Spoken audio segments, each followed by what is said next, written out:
하나님 말씀 고린도전서 1장 17절에서 18절 한 목소리로 다 같이 읽겠습니다. 그리스도께서 나를 보내심은 세례를 베풀게 하려 하심이 아니요 오직 복음을 전하게 하려 하심이로되 말의 지혜로 하지 아니함은 그리스도의 십자가가 헛되지 않게 하려 함이라. 십자가의 도가 멸망하는 자들에게는 미련한 것이요 구원을 받는 우리에게는 하나님의 능력이라. 아멘. 하나님 말씀 제목 우리 한번 같이 읽어보겠습니다. 다시 십자가 복음으로. 그리스도인들이 추구해야 될 온전한 믿음이 무엇인가에 대해서 계속적으로 매주마다 이렇게 말씀을 우리가 듣고 있는데, 오늘은 우리가 다시 회복해야 될 십자가 복음에 대해서 여러분과 말씀 나누기를 원합니다. 그리스도인들이 평생 붙들고 살아가야 될 핵심 메시지가 있다면 그것은 바로 십자가 복음입니다. 십자가 복음은 나를 위하여 나를 사랑하사 자기 몸을 내어주신 예수 그리스도를 통하여 성취된 하나님의 역사를 믿는 것이 바로 십자가 복음입니다. 다른 이로서는 구원을 얻을 수 없고 오직 예수를 붙드는 믿음만이 하나님께 이룰 수 있다는, 구원받을 수 있다는 이 믿음의 확신을 붙드는 것이 바로 십자가의 복음입니다. 뿐만 아니라 십자가 복음에는 우리 죄의 참혹한 실상이 드러나 있습니다. 사람들은 죄를 너무 가볍게 생각하는 경향이 있습니다. 죄 한번 지었다고 그것이 무슨 나에게 영향을 미치겠는가 이렇게 생각할 수 있습니다. 하지만 십자가는 그렇지 않다고 이야기합니다. 십자가는 우리 죄가 얼마나 참혹한지 깨닫게 해줍니다. 그래서 우리 죄를 씻기 위해서 독생자를 희생제물로 내어주어야 할 정도로 잔혹한 것이 바로 죄의 참상이라는 것을 십자가는 오늘 우리에게 가르쳐 주는 것입니다. 그래서 우리가 십자가를 바라볼 때마다 죄를 멀리하게 되고 죄의 심각성을 깨닫고 죄와 타협하지 않는 삶을 살게 되는 것입니다. 또 뿐만 아니라 십자가 복음에는 우리의 구원이 우리의 행위가 아닌 오직 하나님의 은혜로 받았다는 사실을 깨닫고 이제 나를 위해서 살지 않고 주를 위해서 살겠다고 고백하는 믿음의 결단 혹은 자기 부인이 바로 십자가 복음 속에 담겨져 있습니다. 찬송가 288장 가사처럼 예수를 나의 구주 삼고 성령과 피로써 거듭나니 이 세상에서 내 영혼이 하늘의 영광 누리도다. 주님과 더불어 주님을 주인으로 삼고 이 땅에서 오직 하늘의 영광을 향하여 달려가는 것이 바로 십자가 복음의 은혜이고 자기 부인하는 사람들의 특징이라는 것입니다. 이런 사람들은 분명히 십자가를 통과한 사람이고 십자가 복음을 분명하게 이해하고 있는 사람입니다. 교회는 이와 같은 십자가 복음 위에서 세워졌고 십자가 복음을 선포하는 것을 목적으로 삼고 있는 것입니다. 교회의 역사를 살펴보면 교회가 십자가를 자랑하고 십자가를 붙들 때 죄악의 어둠이 떠나갔고 사람들이 변화되는 능력이 나타났고 교회는 부흥했습니다. 그런데 반대로 교회가 십자가 복음을 잃어버리고 세속적인 욕망에 사로잡히기 시작할 때 교회는 쇠퇴하기 시작했고 세상의 욕을 얻어먹는 종교단체로 전락하게 되었던 것입니다. 오늘날 교회와 그리스도인들의 위기는 코로나가 아닙니다. 교인들의 숫자가 조금씩 떨어져 가는 것, 그것이 아닙니다. 가장 큰 위기는 십자가의 형상은 있지만 십자가 복음에 대한 관심이 사라져가고 있는 것이 위기 중에 위기인 것입니다.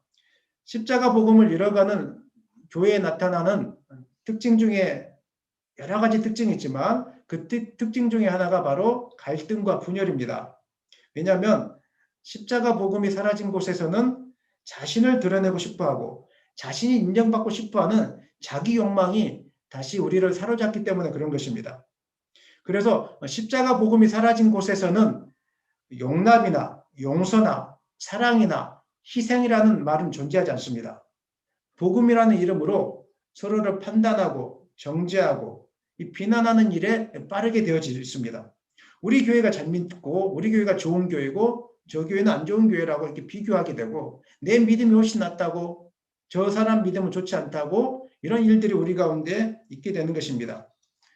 복음이라는 이름으로 한없이 높아지려고 하는 마음, 자기가 손해보지 않으려고 하는 마음, 그래서 교회 다니다가 자존심의 상처를 받는 것을 견디지 못하고 하나님이 욕을 먹는 것은 괜찮지만 자신이 욕을 얻어먹거나 무시당하는 것은 참지 못한다고 하는 것. 이런 일 때문에 교회의 갈등과 분열이 끊이지 않게 되는 것입니다. 화합을 이루지 못하게 되는 것입니다. 고린도 교회 안에 이런 일들이 많이 생기기 시작했습니다. 자신들은 다 괜찮은 믿음이라고 생각하면서 서로 파당을 나누고 분열하는 일이 생기기 시작한 것입니다. 처음에 고린도 교인들은 그렇지 하지 않았습니다. 영적으로 순수했고 십자가 복음을 붙들고 따라가는 교회였습니다. 그런데 시간이 지나면서 십자가 복음을 잃어버리고 자기 탐욕에 붙들려 살기 시작했다는 것입니다. 우리 11절 말씀 읽겠습니다. 내 형제들아 글로의 지편으로 너희에 대한 말이 내게 들리니 곧 너희 가운데 분쟁이 있다는 것이라. 바울은 여러 경로를 통해서 고린도 교회의 소식을 들었는데 그 중에 글로의 집 안 사람들을 통해서 들은 소식은 고린도 교회 안에 분쟁이 있다는 것이었습니다. 당시 고린도 교회는 여러 분파로 나뉘어서 분쟁을 일삼았는데 그 이유는 특정한 지도자에 대한 지나친 집착 때문에 그랬습니다. 고린도 교회를 세웠던 사람은 바울이었습니다. 그래서 바울을 추종하는 사람들이 있었고 그 다음에 바울을 이어서 목회를 했던 아볼로라는 분이 계셨습니다. 이 아볼로라는 분을 추종하는 사람들이 생겨나기 시작했습니다. 또 어떤 사람들은 사도 중에서 수장이었던 베드로를 따라갔던, 섬겼던, 좋아했던 사람들이 생겨나기 시작했고 또 어떤 사람들은 바울도 아볼로도 베드로도 우리와 상관없고 우리는 오직 순수하게 그리스도만을 따라가는 사람이다. 이렇게 하면서 서로 자기가 잘났다고 서로 자기가 정통이라고 했던 사람들이 생겨나기 시작했다는 것입니다. 자기 팔을 자랑하고 상호 적대감을 유발시켜서 싸웠던 것이 바로 고린도 교회였습니다. 사람들은 예수님을 따라가기보다는 자기가 좋아하는 특정한 목사님을 따라가는 경향이 있습니다. 이건 복음이 아닌데 그렇게 하고 있습니다. 또 사람들은 능력이 없는 연약한 교회보다는 뭔가 능력이 있어 보이고 화려한 교회 다니기를 좋아하고 그 교회에 소속되어 있는 것만으로도 자부심을 가지고 살아가는 경향들이 있습니다. 이건 복음이 아닙니다.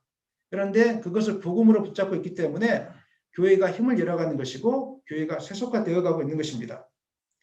고린도 교회 안에 이런 일들이 일어나게 된 이유는 그들이 처음에는 하나님을 경험하고 나서 십자가만을 바라보았지만 어느 순간에 은사가 떨어지기 시작하면서 이 은사를 통해서 자기 안에 욕망이 자극되기 시작하고 욕망에 휩쓸리다 보니까 결국은 십자가 복음은 사라졌던 것입니다. 그래서 욕망 때문에 싸움과 분열이 교회 안에 끊이지 않게 되었던 것입니다. 사회적으로 보면 고린도 교회 성도들의 구성원들은 사회적으로 그렇게 유명한 사람들이 아니었다는 것을 우리는 알 수 있습니다. 고린도전서 1장 26절 말씀 보겠습니다. 형제들아 너희를 부르심을 보라. 육체를 따라 지혜로운 자가 많지 아니하며 능한 자가 많지 아니하며 문벌 좋은 자가 많지 아니하도다. 아멘. 고린도라는 도시는 우리가 아는 것처럼 최고의 문명의 이기를 누리는 도시가 바로 고린도 도시였습니다. 고린도 도시에서는 학벌이 좋고 문벌이 좋은 사람들이 굉장히 많이 있었습니다. 그런데 복음을 처음 들었던 고린도 도시에서 복음을 처음 들었던 사람들은 그런 사람들이 아니라 가난하고 배움이 부족하고 연약한 사람들이 대부분이었습니다. 그 당시 사회에서 무시를 당하고 소외를 당했던 사람들이 대부분이었습니다. 사실 복음은 이런 사람들에게 들려지는 것이 복음의 특징이기도 합니다. 이들이 교회에 들어와서 놀라운 하나님의 은혜를 덧입고 이제 믿음 생활을 하기 시작하는데 갑자기 성령의 역사하심으로 너무 놀라운 은혜들이 고린도 교회 가운데 성도들 가운데 임하기 시작한 것입니다. 고린도전서 12장에 보면 다양한 은사들이 기록되어 있는데 그 놀라운 은사, 오늘 이 시대에 우리가 경험하기도 힘든 은사들이 그 당시 고린도 교회 가운데 떨어지기 시작한 것입니다. 처음에는 은사 체험을 하니까 너무 좋았습니다. 너무 좋아서 어떻게 할 줄 모르고 있었는데 이 은사가 어느 순간에 감투가 되기 시작했습니다. 하나님의 은혜로 값없이 구속받았다고 생각하는 하나님의 은혜는 갑자기 사라지기 시작하고 자기가 무슨 대단한 사람인 것처럼 은사 때문에 높아지기 시작하면서 하나님의 은혜는 사라지고 자기의 능력만 드러나기 시작했습니다. 자기의 의로, 자기의 능력으로 그렇지 못한 사람들을 비난하고 삿대질하기 시작한 것입니다. 사도 바울은 이런 분쟁 속에 있는 고린도 교인들을 향해서 너희들이 아직 영적으로 성숙하지 못하고 어린 사람들이구나, 이렇게 사도 바울은 말씀하고 있는데 3장 3절, 고린도전서 3장 3절 한번 읽겠습니다. 너희는 아직도 육신에 속한 자로다. 너희 가운데 시기와 분쟁이 있으니 어찌 육신에 속하여 사람을 따라 행함이 아니리요. 우리는 어떻게 생각합니까? 신령한 은사를 가지고 있으면 그 사람들을 바라보며 신령하고 존경하게 됩니다. 그러나 고린도전서에서 바울은 뭐라고 이야기합니까? 아무리 큰 은사를 가지고 있을지라도 그 사람을 통해서 분열이 일어나고 다툼이 일어나고 화목하지 못하면 그 사람은 아직 영적으로 어린 사람이다, 이렇게 이야기하고 있습니다. 우리가 보는 관점과 다릅니다. 목회자가 말을 유창하게 하고 뭔가 재밌게 이야기하고 뭔가 학식을 가지고 있으면 저분 대단한 사람이라고 여러분 생각할지 모릅니다. 하지만 그 목사님 때문에 성도들 사이에 분열이 일어나고 그 목사님 때문에 교회에 분열이 일어나고 교회 성도님들이 떠나가기 시작하고 있다면 그분은 훌륭한 분이 아니라 그분은 영적 어린아이와 같은 분이라고 오늘 성경은 우리에게 교훈하고 있는 것입니다. 제가 목사님을 들어서 말했지만 장로님이나 권사님이나 집사님이나 다른 성도님들도 마찬가지입니다. 자기가 가지고 있는 유창함을 가지고 서로 파벌을 일삼고 누군가를 비난하고 있다면 아직 이분은 은사는 가지고 있을지 모르겠지만 외적인 실력은 가지고 있을지 모르겠지만 영적으로 어린 사람이라고 바울은 우리에게 말씀하고 있는 것입니다. 영적인 그리스도인들은 주님의 마음을 너무 잘 압니다. 그래서 영적인 그리스도인들은 어떤 순간에도 교회를 무너뜨리고 비판하고 판단하는 자리에 앞장서지 않습니다. 파벌을 만드는 자리에 앞장서지 않습니다. 교회의 주인은 성도가 아니라 교회의 머리 대신 그리스도인 것을 분명하게 알기 때문에 혹시 자기의 비판이나 판단으로 인해서 교회의 머리 대신 주님을 욕먹이게 할까 싶어서 절대 그런 자리에 서지 않습니다. 이런 일들이 예수님 마음을 아프게 한다는 것을 알기 때문에 오히려 자기가 죽음으로 모든 것들을 덮고 포용하고 가는 것이 바로 영적인 사람들의 특징입니다. 그리고 영적인 사람들은 자기는 죽어도 그리스도가 드러나는 것을 기뻐합니다. 나의 헌신과 나의 섬김과 봉사를 누가 알아주지 않아도 내가 욕을 얻어먹음으로 인해서, 내가 헌신함으로 인해서, 나의 수고로 인해서 오직 그리스도만이 높아질 수 있다면 이것을 기쁨으로 여기는 것이 바로 영적으로 성숙한 사람, 영적인 사람의 특징인 것입니다. 영적인 사람은 자기 권리를 주장하지 않습니다. 충분히 목회자로서, 장로로서, 권사로서, 집사로서 내가 한 수고 때문에 자신의 권리를 주장할 수 있음에도 불구하고 오직 그리스도의 영광을 위해서, 몸된 그리스도의 교회가 하나됨을 위해서 자기의 권위를 주장하지 않고 철저히 자기를 감추는 것이 바로 영적으로 장성한 사람의 특징인 것입니다. 그런데 고린도 교회는 그렇게 하지 못했습니다. 서로 은사가 떨어지기 시작하니까 자신들이 옳다라고만 생각하고 자신들의 권위를 주장하기 시작한 것입니다. 자신들만 높아지려고 했던 것입니다. 교회가 커지면 사람들은 자신들의 권리를 많이 주장하려고 합니다. 작을 때는 조그만한 거 있어도 감사가 되어지는데 커지기 시작하면 이제는 누리려고 하고 커지기 시작하면 자기의 권위를 자꾸 주장하려고 하는 것이 바로 우리 가운데 있는 탐심력을 갖고 있는 영적으로 어린 사람들의 특징이라는 것입니다. 그래서 바울은 분열된 고린도 교회를 향하여 해결책을 제시해 주는데 형제 여러분, 우리 많이 사랑해야 됩니다, 이렇게 말하지 않았습니다. 형제 여러분, 당신들이 하는 것은 세상 보기에 부끄러운 것이니까 제발 좀 그렇게 하지 말라고 막 화를 버럭 내면서 이렇게 말하지 않았습니다. 바울이 해결책을 제시해 주는데 그 해결책은 다른 것이 아니라 다시 십자가 복음으로 돌아가자는 것이었습니다.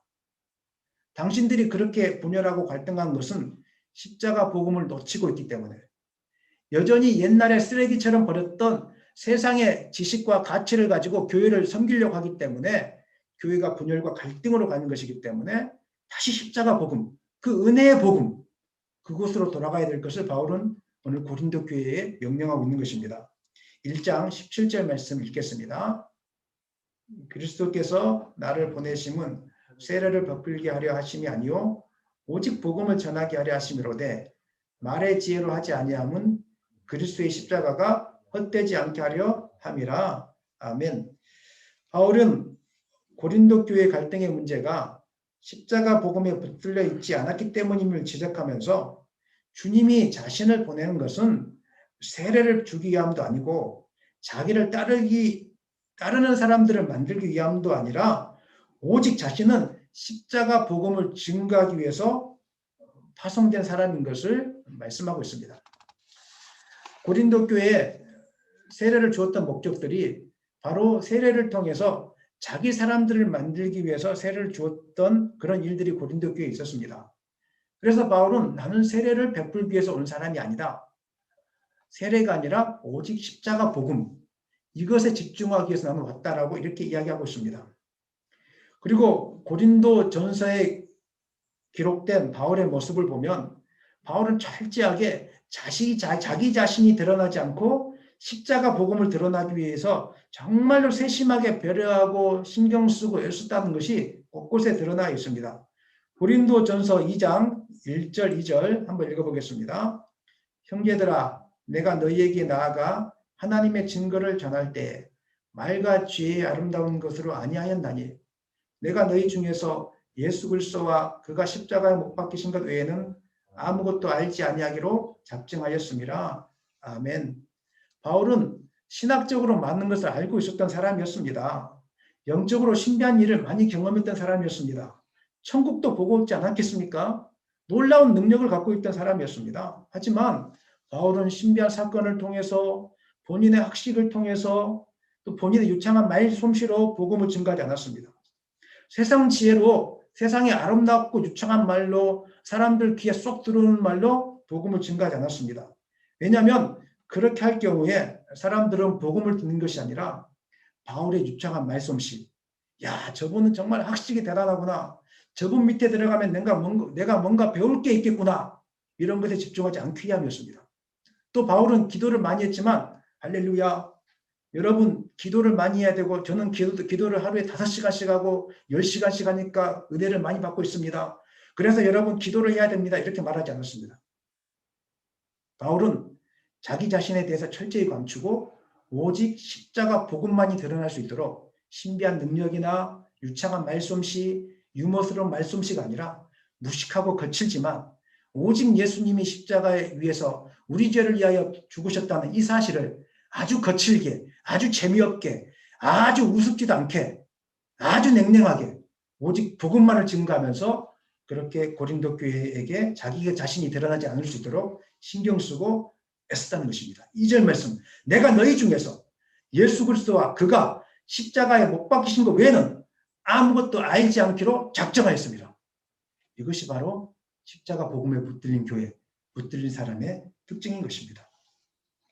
사람들은 말씀을 들을 때 재미있는 말이나 또 유창한 말, 그리고 지적인 말이나 신비적인 간증을 듣기를 좋아합니다.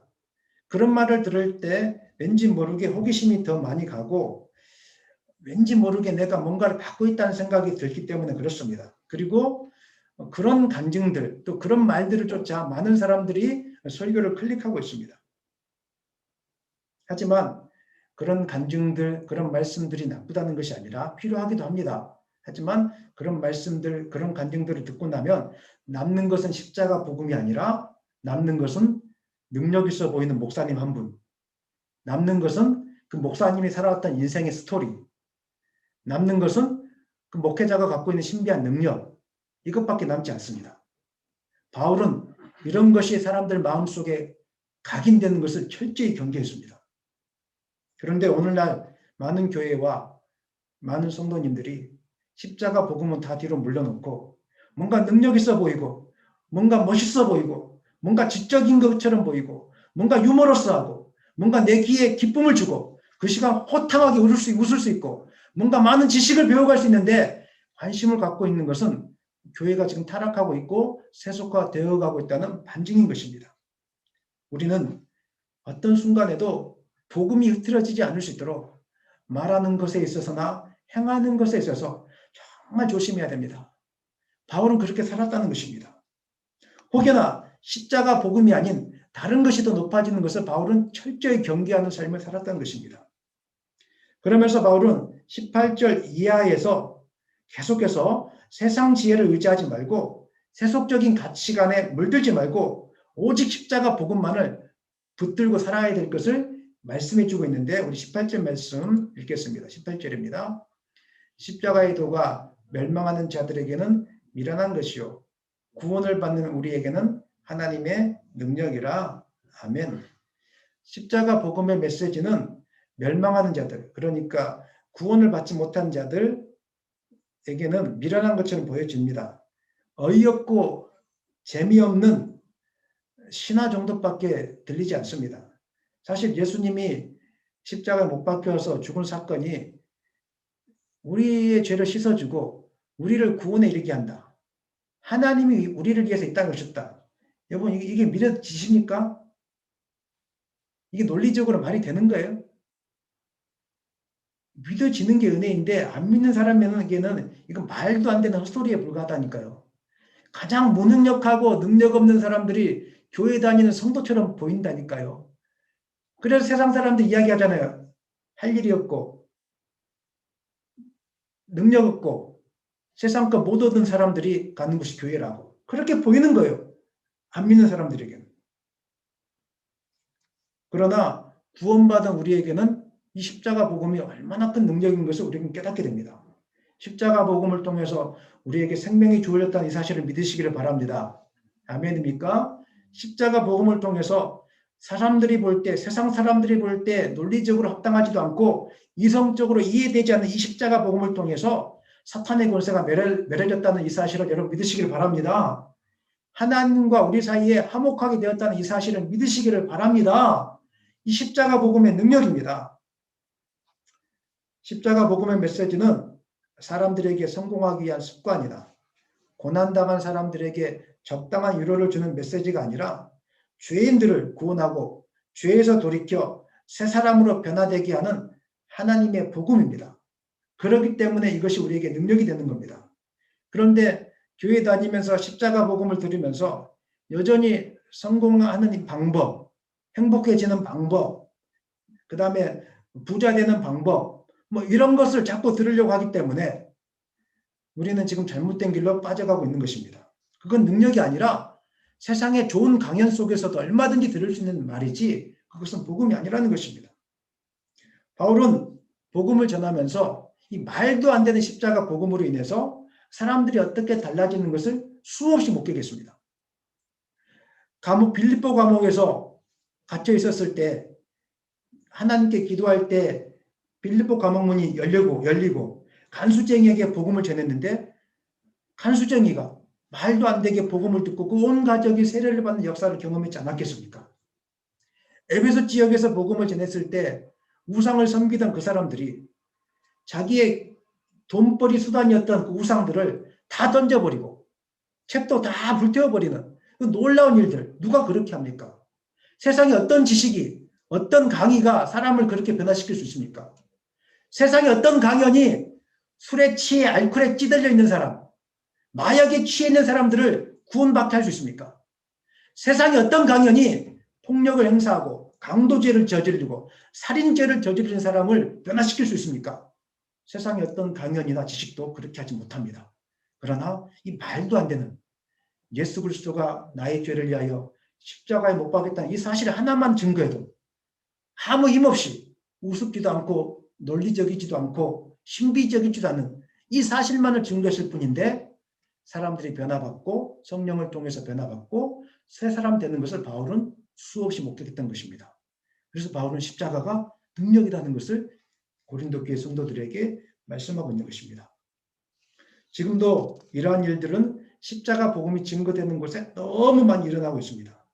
십자가 복음을 증거할 때 죄에 찌들어 있던 사람들이 죄 가운데서 벗어나 자유함을 누리고 삶에 소망이 없던 사람들이 삶의 목적을 갖고 살아가기 시작하고 형제를 미워하고 원망하고 부모 탓을 했던 사람들이 사랑하게 되고 존경하게 되고 소망 중에 즐거워하고 환난 중에 참아내고 악을 악으로 갚지 않고 선으로 악을 이기고 자신의 것을 주장하지 않고 자신의 것을 복음을 위하여 어려운 성도들을 위하여 내어놓는 역사가 복음을 전하는 곳에 지금도 일어나고 있다는 이 사실을 여러분 기억하고 믿으시기를 바랍니다. 이것이 바로 말도 안 되는 하나님의 능력의 역사라는 것입니다. 지혜의 말로 설득해서 되어지는 것이 아닙니다. 아무리 신비한 능력이 있어도 사람이 변화되지 않습니다. 맛없지만, 거칠어 보이지만, 아무 능력이 없어 보이지만 나를 위해서 십자가 위에 달리신 그 예수님을 증거하기만 해도 이런 역사가 일어나게 될 것을 여러분 믿으시기를 바랍니다. 이것이 바로 복음의 신비이고 구원받은 사람에게 임하는 하나님의 능력이 되는 것입니다. 그러므로 교회는 십자가 복음 외에 다른 어떤 것을 자랑해서도 안 됩니다. 그리고 다른 어떤 것들을 추구해서도 안 됩니다. 오직 십자가 복음만이 우리에게 구원을 주신 하나님의 능력인 것을 분명하게 믿고 모든 성도들이 십자가 복음에 목숨 걸고 붙들릴 수 있기를 예수님의 이름으로 간절히 축원합니다. 여기서 한 가지 더 살펴봐야 될 것은 바울이 십자가의 도가 멸망하는 자들에게는 미련한 것이고 구원을 받는 우리에게는 하나님의 능력이라 이렇게 선포하고 있는데 이 말씀은 부드럽게 선포한 말씀이 아닙니다. 이 편지 글을 쓸 때 부드러운 말로 한 것이 아니라 바울이 예수 그리스도를 위하여 이미 다 버린 것들을 다시 붙잡고 자기 자랑을 일삼는 성도들 향해서 정신 차려라. 너 지금 뭐 붙잡고 있냐? 지금 쓰레기 같은 것들을 붙잡고 뭐 하고 있느냐? 또 다시 내가 버린 것들을 또 붙잡으려고 하느냐? 세상의 욕망, 이기심, 뭔가 능력 있는 거, 능력 있어 보이는 거, 멋있어 보이는 거, 내가 다 쓰레기처럼 버린 것들인데 너는 예수를 믿으면서도 또 다시 능력을 원하고 예수를 믿으면서도 또 다시 뭔가 신비한 것을 원하고 예수를 믿으면서도 또 세상에서 성공을 바라고 있고 예수를 믿으면서도 뭔가 형통한 것만 바라고 있고 왜 그렇게 살고 있느냐는 거예요. 이건 복음이 아니라는 건데 왜 그것을 또다시 붙잡고 있느냐는 거예요. 그래서 강력하게 18절 말씀을 통해서 우리에게 말씀하고 있는 것입니다. 우리 가운데 가짜 복음이 너무 많이 들어와 있어요. 쓰레기 복음들이 너무 많이 들어와 있어요. 그래서 교회가 위기 속에 빠져 있는 겁니다. 코로나 때문에 우파 좌파가 나뉘어서 서로 싸우고 치고받고 있어요. 잘못되고 있어요. 누가 치고받고 싸우라고 했습니까? 자기가 죽어야지. 침묵하고 죽어야지. 이게 복음이지. 우리는 조금만 잘 되면, 조금만 부흥하면 금세 하나님의 은혜를 잊어버리고 자기 실력으로 된 줄 알고 자기의 능력을 자랑하고 자기 힘으로 구원받는 줄 알고 자기의 힘을 자랑하는 메시지들이 간증들이 난무하기 시작합니다. 그래서 우리가 잘 되고 부흥하게 될 때 십자가를 뒷전에 부끄러워서 감추기 시작하는데 왜 능력이 없어 보입니까? 이제 그렇게 하기 시작하면서 자기 자신의 의를 드러내기 시작합니다. 그래서 은사가 주어지고 부흥을 경험하고 나면 많은 분들이 잘못된 말들을 하기 시작하는데 대표적인 말들이 이런 겁니다. 십자가 희생의 복음을 이야기하는 것이 아니라 할렐루야, 예수님 믿으면 잘 됩니다. 아멘. 예수님 잘 믿으면 병이 낫습니다. 아멘. 은사가 없는 것은 믿음이 없기 때문이니까 은사를 다 받아야 됩니다. 아멘. 맞습니까? 틀립니까? 이건 복음이 아닙니다. 예수 믿을 때 은사가 됐든지 병 낫는 것이 됐든지 아니면 형통하는 것이 됐든지 이것은 철저히 하나님의 은혜로 주어지는 것입니다. 주어질 수도 있고 주어지지 않을 수 있습니다. 우리는 주어지면 감사, 주어지지 않아도 감사합니다. 하나님의 은혜로 주어진 모든 은혜를 갑자기 능력이 생기기 시작하는 그 순간에 나의 의가 올라오는 그 순간에 나의 노력으로 될 수 있는 것이라고. 기도를 3시간 하면 되는 것이라고. 기도가 3시간 부족하면 10시간 하면 되는 것이라고. 성경 어디에 그것이 나와 있습니까? 바울은 자기의 노력과 의를 철저히 감추고 오직 십자가만을 드러냈는데 교회가 커지고 나면 능력이 주어지고 나면 뭔가 좀 일이 잘 풀리고 나면 옆에 있는 사람에게 이야기하기를 3시간 기도해봐 다 풀려. 눈을 째려보면서 눈에 힘이 짠뜩 들어가면서 할렐루야 기도를 안 해서 그래. 예수를 제대로 안 믿어서 그래. 사람들이 얼마나 그 말을 듣고 병 들어가고 죽어 있는지 몰라요. 이게 복음이 아닌지도 모르고 그게 믿음인 줄 알고. 왜? 그렇게 배워왔기 때문에. 바울은 다 감추었는데 이 땅이 교만한 사람들은 그것이 믿음인 줄 알고 그것을 추구하고 있기 때문에 교회가 병이 들고 있는 것이고, 교회가도 십자가는 사라지고 자기 이성은 사라지고 탐욕과 욕심으로 넘쳐나는, 잘 먹고 잘 살기 위해서 기도하게 되고 뭔가 능력 받으려고 기도하게 되는 웃지 못할 일들이 지금 교회 안에 벌어지고 있는 것입니다. 오늘 바울이 이 시대에 대한민국의 교회를 본다면 속이 상하고 터지고 열불 날 거라고 저는 생각하고 있습니다. 사랑하는 여러분, 예수님의 십자가 외에는 드러나지 않도록 여러분 애쓰고 신경 쓰고 조심스럽게 믿는 역사가 있기를 소망합니다. 주님이 십자가에 달리신 이유는 우리가 신비한 능력을 받아서 떵떵거리라고 살라고 한 것이 아닙니다. 이 세상에서 남들보다 더 잘 먹고 잘 살고 안락한 삶을 살고 기도하는 것마다 다 이루어지고 기도하는 것마다 다 되라고 예수님이 십자가에 못 박힌 것은 아닙니다. 예수님이 우리를 위해서 십자가에 못 박힌 이유는 죄 때문에 고통받고 지옥에 가야 될 영혼들에게 영원한 생명을 주기 위해서 십자가 위에 달리셨다는 이 사실을 여러분 기억하시기를 바랍니다. 그래서 우리가 십자가 복음을 증거할 때 목적으로 삼아야 될 것은 신비한 능력이나 유창한 말이나 지식적인 이해가 아니라 오직 예수님이 나를 위해서 십자가에 못 박혔다는 이 사실 하나만 붙들고 나를 다 버리고 자기 자신을 부인하고 자기 십자가를 지고 따라가겠다는 그 결단과 고백이 우리 가운데 있을 때 이것이 진정한 십자가 복음의 역사를 이루는 성도이고 교회가 되는 것입니다. 그렇게 될 수 있기를 예수님의 이름으로 간절히 축원합니다. 사람들이 처음에는 은혜로 얻은 나 같은 죄인 살리신 그 하나님의 은혜로 얻은 복음을 따라가다가 십자가 복음을 쉽게 저버리는 이유는 조금 전에 말씀드렸던 것처럼 나를 위해서 십자가에 달리신 그 예수님의 복음이 매력이 없어 보이고 아무 능력이 없어 보이기 때문에 그렇습니다. 사람들은 뭔가 능력 있고 실력 있는 것을 좋아하기 때문에, 그런데 나를 위해서 나의 죄를 위해서 십자가에 달린 이 사건이 구원을 준다? 얼마나 능력이 없습니까? 그 이상 할 말도 없어요. 얼마나 무기력해 보입니까? 그러니까 사람들이 거기다 양념처럼 뭔가를 자꾸 추구하려고 해요. 그 유혹에 빠지고 뭔가 멋지게 십자가를 포장하려고 하고 교회를 뭔가 다른 걸로 능력 있게 만들려고 하고 뭔가 자꾸 능력 이러는데 이것은 지금 우리를 잘못된 길로 인도하고 있는 것입니다. 세상에서 가장 미련하게 보이고 사람들에게 꺼려지게 만들게 하는 것이 십자가 복음의 특징이라고 바울은 말씀했지 않습니까? 아니, 하나님이 바울을 통해서 우리에게 그렇게 이야기해 주고 있지 않습니까? 고린도전서 1장 22절로 23절 말씀 읽겠습니다.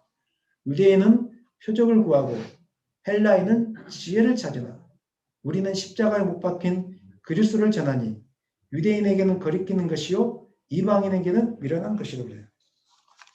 제가 시간이 없기 때문에 유대인이 표적을 구한다는 의미, 헬라인이 지혜를 구한다는 의미, 이 부분에 대해서는 구체적으로 설명을 조금 뛰어넘겠습니다. 이 말씀의 특징을 결론적으로 이야기하면 유대인들과 헬라인들의 특징은 지성을 좋아하고 신비적인 능력을 좋아하고 권력을 가진 것들을 높게 평가하는 것이 바로 이 사람들의 특징입니다. 세상 사람들이 갖고 있는 특징입니다. 우리가 복음을 접할 때도 예수 그리스도가 우리를 위해서 십자가에 못 박힌 이 복음을 전하는 것으로 충분하지 않다고 생각하는 경향이 있습니다.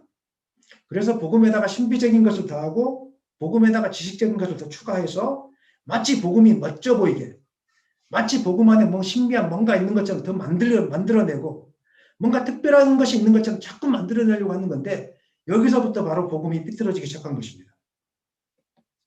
복음을 듣게 하는 것은 우리의 유창한 말이 아닙니다. 복음을 듣게 하고 복음을 받아들이게 하는 것은 오직 하나님의 은혜인 것을 여러분 기억하시길 바랍니다. 인간의 의지나 인간의 노력이 아니라 오직 하나님이 그 영혼을 복음을 듣게 만들고 믿게 만드는 것은 하나님의 역사입니다. 나는 심었고 아볼로는 물을 주었을 때 자라나게 하시는 분은 하나님이십니다. 아멘입니까? 이 사실을 분명하게 여러분 믿음으로 고백하셔야 되는 것입니다. 십자가 복음은 기적이나 이성적인 지식으로 이해되어지는 것이 아닙니다. 만약에 십자가 복음이 기적이나 이성적인 지식으로 이해되어지는 것이라면 저는 여러분에게 날마다 방언받아야 된다고 이야기할 것이고 날마다 기적을 경험해야 된다고 이야기할 것입니다. 그리고 십자가 복음이 지식으로 이해될 수 있는 거라면 저는 여러분에게 맨날 성경 공부 프로그램 만들고 신학 교리 프로그램 만들어서 날마다 돌려야 될 것입니다. 그런데 아무리 신학 박사학위를 받아도 아무리 신비한 은사가 있어도 십자가 복음을 이해하지 못하고 사는 사람들이 많이 있습니다. 십자가 복음은 그렇게 이해되는 것이 아닙니다. 십자가 복음은 말도 안 되게 거친 말 한마디, 어이 여보게 하나님이 예수님이 우리를 위해서 십자가에 못 박혔다네. 그런데 그 순간에 역사가 일어나는 겁니다. 이게 바로 십자가 복음의 능력이고 특징인 것입니다. 우리에게 아무런 능력이 없어도 우리가 아무리 못 배워도 십자가 복음만 바라보고 십자가 복음만 이야기할 수 있다면 하나님이 역사하는 것이 바로 십자가 복음의 특징이고 오늘날 한국교회가 오늘날 그리스도인들이 붙들어야 될 바로 십자가 복음의 능력이고 특징이라는 사실입니다. 바울이 복음을 어떻게 깨달았습니까? 성경의 지식을 통해 깨달았습니까? 물론 다메섹 도상에 가다가 하나님의 음성을 듣긴 들었지만 바울이 복음을 깨달을 때 어떻게 깨달았습니까? 뭔가 병 고치는 것을 통해서 깨달았습니까? 방언을 통해서 깨달았습니까? 아닙니다. 바울은 고백하고 있습니다. 나의 나된 것은 오직 하나님의 은혜로 된 것이라고. 하나님이 내 가운데 어느 순간 역사하니까 내가 그동안 이해하지 못하고 내가 그동안 핍박했던 그 무식해 보였던 그 십자가 복음이 깨달아지기 시작하고 그 무식해 보였던 십자가 복음이 은혜로 내 가운데 임하기 시작하니까 내가 무엇인가 주어져도 감사, 주어지지 않아도 감사했다는 것입니다. 그래서 바울이 고백하지 않습니까? 내가 약할 그때가 강함이라고. 내가 하나님께 병 낫기를 위하여 3번이나 기도했지만 낫지 않아도 나는 감사하다고. 이것이 바로 십자가 복음을 붙들고 있는 사람의 특징이 아니겠습니까? 사랑하는 여러분, 십자가 복음은 우리의 지혜로 설명되어질 수 없습니다. 성경 66권을 여러분이 꿰뚫고 있다고 해서 십자가 복음이 완전하게 이해되지 않습니다. 오직 성령의 은혜로, 아멘입니까? 오직 하나님의 은혜로 이성적으로 이해되지는 않지만 받아들여지고 믿어지고 감사가 되어지고 감격이 되어지고 나 같은 죄인 살리신 그 은혜 속에 들어가는 것이 바로 십자가 복음의 신비인 것입니다. 사람들은 많이 배우기 시작하면서 말을 잘하는 설교자, 논리적으로 지식을 잘 전달해주는 설교자, 재미있는 입담이 있는 설교자들을 많이 좋아합니다. 그래서 그런 분들에게 말씀을 들었을 때 마치 뭔가 들은 것 같고 내가 뭔가 좀 교양이 올라간 것 같고 내가 뭔가 주일 예배를 드린 것처럼 반대로 투박하고 논리 정연하지 않고 좀 말도 어눌한 분들의 이야기를 들을 때는 별로 듣고 싶지도 않고 마치 내가 그분 밑에 있으면 복음을 못 배울 것 같고 이런 우리가 상황에 빠져 있지 않겠습니까? 경향이 있지 않겠습니까? 그러나 유창한 말을 잘 하는 것이 설교자의 필수 요건이 아닙니다. 이 땅에는 설교가 아니어도 우리에게 강연이나 감동을 주는 강연들이 너무 많이 있습니다. 오늘 집에 가서 텔레비전 한번 켜보십시오. 무슨 100분 강연, 무슨 3분 강연, 뭐 성공한 사람들의 이야기, 얼마나 우리 가슴을 후벼 파는지를 모릅니다. 그런데 그것이 여러분의 삶을 변화시켜 줍니까? 그런데 그것이 여러분에게 생명을 줍니까? 들을 때뿐이지 않습니까? 뭔가 좋은 소리 듣고 났는데 돌아서며 잊어버리고 다시 험마음 속에 빠지는 것이 인간이지 않습니까? 멋있어 보이는 설교, 유머러스한 설교, 뭔가 귀에 지식을 넣어주는 설교 가운데서도 그 가운데 십자가 복음에 집중되지 않는 것이라면 들을 때는 재미있을지 몰라도 들을 때는 유익할지 몰라도 그것이 여러분에게 생명을 주는데 여러분에게 삶을 변화시켜 주는 데는 아무런 영향력이 없습니다. 들을 때는 좋지만 돌아서고 나면은 자책합니다. 아이고, 나는 방언받지 못해서 안 됐어. 나는 기도를 3시간도 못해서 나는 안 되는 인간이야. 내가 기도가 부족해서 안 되는가 봐. 내가 능력받지 못해서 안 되는가 봐. 십자가 복음에 집중하겠다면 그렇게 하지 않습니다. 십자가 복음에 집중하게 만들었다면 나는 부족하지만 나는 연약하지만 하나님이 나를 붙들고 있어. 아멘입니까? 나는 지금 가진 것도 없지만 하나님이 나를 붙들고 있어. 그래서 나는 어제 넘어졌지만 오늘 나는 십자가 붙들고 다시 일어날 수 있어. 이것이 진정한 십자가 복음의 역사가 아니겠습니까? 거칠고 투박한 설교일지라도 진짜로 십자가를 통과한 목사님이 전해준 설교라면 설교를 듣고 난 다음에는 오직 그 사람 마음속에 목사님이 남는 것이 아니라 우리 목사님이 아니라 목사님은 사라지고 그 설교 내용도 다 사라질지라도 좋은 설교 내용이 기억에 남는 것이 아니라 오직 십자가를 바라보게 하는 하나님의 능력이 남는 것이 진짜 설교이고 진짜 십자가 복음의 능력이라는 것입니다. 제가 앞으로 목회를 할 때에도 오직 십자가 복음만 드러나고 저를 감출 수 있도록 여러분 기도해 주시길 바랍니다. 우리 교회가 십자가 복음만이 드러나고 다른 것은 다 감추어질 수 있도록 그런 교회가 될 수 있도록 은빛교회는 무슨 전도를 많이 하는 교회다. 은빛교회는 무슨 세계 선교를 많이 하는 교회다. 은빛교회는 사람들이 가면은 막 기적이 일어나고 막 엎어지고 넘어지는 교회다. 이런 소문이 아니라 은빛교회는 십자가 복음만을 자랑하는 교회다. 은빛교회에 가면은 예수님의 십자가가 있다. 은빛교회에 가면 뭔지 몰라도 다 어설픈데 사람들이 다 변화되고 그냥 서로 나눠주기를 좋아하고 사람들이 화목하고 예수님의 사랑이 가득하다.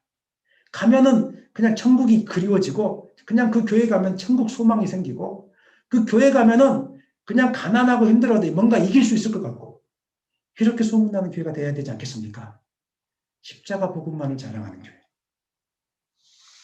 제자들과 사도 바울이 십자가 복음을 증거할 때 합리적인 계획을 가지고 유창한 설교를 가지고 나갔던 것은 아닙니다.